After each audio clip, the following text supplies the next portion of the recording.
mga kapwa ko OFW, I hope one day, pag naging profitable ako or even now na nagkaka-idea na ako, I hope na mai-share ko din sa kanila.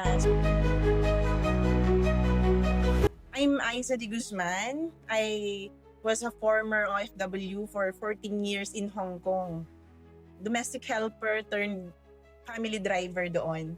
And then, last September, umuwi ako, for good for a while para makasama yung daughter ko na hindi ko nakasama ng 14 years.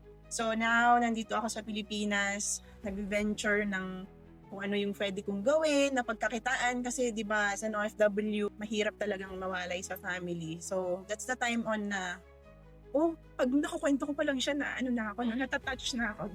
That's how difficult it is for us na OFW na mag-settle dito sa Pilipinas. Kasi iniisip lagi namin yung baka wala kaming pagkakitaan dito. Yun lagi. Yun yung fear namin. Especially na breadwinner kami, ganyan, nagpo-provide sa family.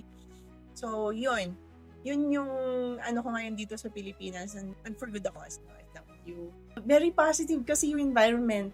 At saka, yes, mafe-feel mo kasi dahil I've been through many kasi sa Hong Kong, na-try ko ng maging voluntary yung para sa mga Filipino community, and I was really exposed.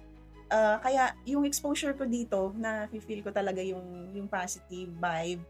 When it comes to the learnings, grabe, natuto talaga ako kasi from zero knowledge na parang I'm really full na ngayon. Tapos sa environment, sa campus, ang ganda rin niya. Tapos yun, idol ko talaga si Coach Lady eh. Pina-follow ko siya sa Facebook. Yes. Marami. Sobra. Yung nung una, feeling ko hindi ako belong. Ganon. Kasi wala akong kaalam-alam. Tapos ngayon, ang dami ko nang alam. Lalo pat na-try ko nang mag-live account, ganun, yung ko na siya na-execute ko na nailagay ko na sa parang tunay na buhay, ganun, di ba? Grabe, ang dami. Kung hindi ko siguro alam yung mga natutunan ko dito, hindi ko talaga kakayanin yung mga live account. Kasi pagka na may mga webinars, may mga coaches na pumupunta at lahat sa mga coaches, ganyan, nakikinig talaga ako. Tapos, nung nag-live na ako, kahit pa nga sa demo, pero nung nag-live na ako, marami na akong na-realize. Tapos, doon ko talaga, isang na-realize ko doon yung pagiging aggressive. Tapos, undisciplined. At saka, yung pag-overtrade. Yung mga yon, na-realize ko talagang nakarelate ba ako. Kasi tapos, at the same time, yung inaral ko yung sarili ko na basically ito ba talaga yung personality ko, kaya na ganito yung nagagawa ko sa trading. Tapos doon ako nag self reflection na ay hindi pala siya maganda, so kailangan pala adjust din sa personality, di ba? Lalo na kung minsan nalalagay na natin sa mga relationship natin, ganun. Kaya pala siya nagiging minsan hindi maganda or nagkakaroon tayo ng mga conflicts, ganun. Dahil yun, nakikilala natin yung sarili natin, no? Tapos sabi natin, ay hindi pala siya maganda. It will not give you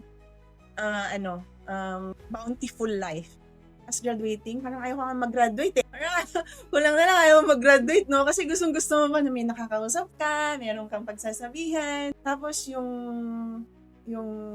syempre mamimiss mo yung environment, yung mga coaches, yung mga classmate turned friends, ganon. Tapos masaya talaga siya. Tsaka actually open ko na nga siya sa daughter ko, sa family ko na sooner or later kung gusto rin nila dito talaga sila. Alam mo yung ganon, kasi na-try ko na yung ganon siya. Kaya overall, it's really great.